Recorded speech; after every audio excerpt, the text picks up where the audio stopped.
చేస్తున్నాం. ఓ దగ్గర ఎక్కువ నష్టం జరిగితే అక్కడ ఎక్కువ ఫోకస్ చేయాల్సి వస్తుంది. ప్రతి ఒక్కరికి తగిన న్యాయం చేసే బాధ్యత ప్రభుత్వం తీసుకుంటాం.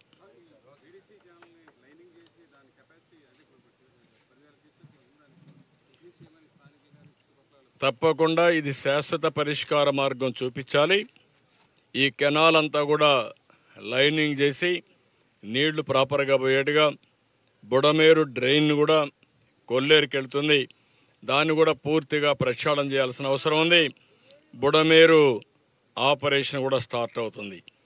అది ఆపరేషన్ స్టార్ట్ చేసి ఎవరైతే ఇష్టానుసారంగా ఆక్యుపై చేసుకుని కబ్జాలు చేశారో అలాంటి కబ్జాలను తొలగించడమే కాకుండా కొంతమంది బరి తెగించి రిజిస్ట్రేషన్ కూడా చేసిన వాళ్ళు ఉన్నారు.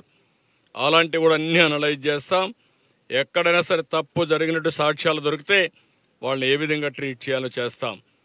దురదృష్టం ఏంటంటే ఈరోజు రాష్ట్రంలో నేరస్తులు రాజకీయ ముసుగులో మాట్లాడుతున్నారు. ఆ ముసుగు తొలగిస్తా. ఒకవేళ మీరు ముసుగేసుకొని వచ్చినా నేరస్తుల్ని నేరస్తులుగానే పరిగణిస్తాం తప్ప నేరస్తులు ముసుగేసుకొని వస్తే భయపడే సమస్య ఉండదు. ఆ విషయం మీరు గుర్తుపెట్టుకోవాలని హెచ్చరిస్తున్నా. కనీసం సిగ్గుపడకుండా 3 బోట్లు వదిలిపెట్టి క్షమాపణ చెప్పాలి రాష్ట్ర ప్రజలకి. ఇంకా ధైర్యంగా మీరు ఆర్గ్యూ చేస్తారా? ఏమనుకుంటున్నారు మీరు? ఒకవేళ మీకు తెలియదు అనుకున్నా తప్పు తప్పే. తప్పు చేసిన వాడు ఎవడైనా సరే శిక్ష తీసుకోవాల్సిందే.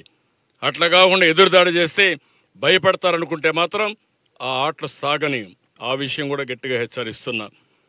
ఈరోజు నేను చూస్తున్నాను, ఎంత ధైర్యం ఉండాలండి. సమర్థిస్తారా మీరు దీన్ని? 3 బోట్లు వదిలిపెడతారా? 30 టన్నుల బోట్లు కట్టేయరా మీరు? లంగర్ లేదా మీకు? ఎవడు పెట్టుకు చేంతాడేసి కడతారా మీరు? ఎవడు చెప్పాడా నీకు ఇది?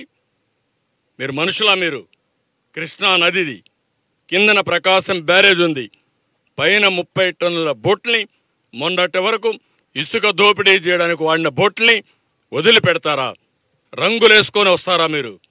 అంటే రంగులేసుకొని వస్తే, రాజకీయ ముసుగేసుకొని వస్తే మేము భయపడిపోవాలనా?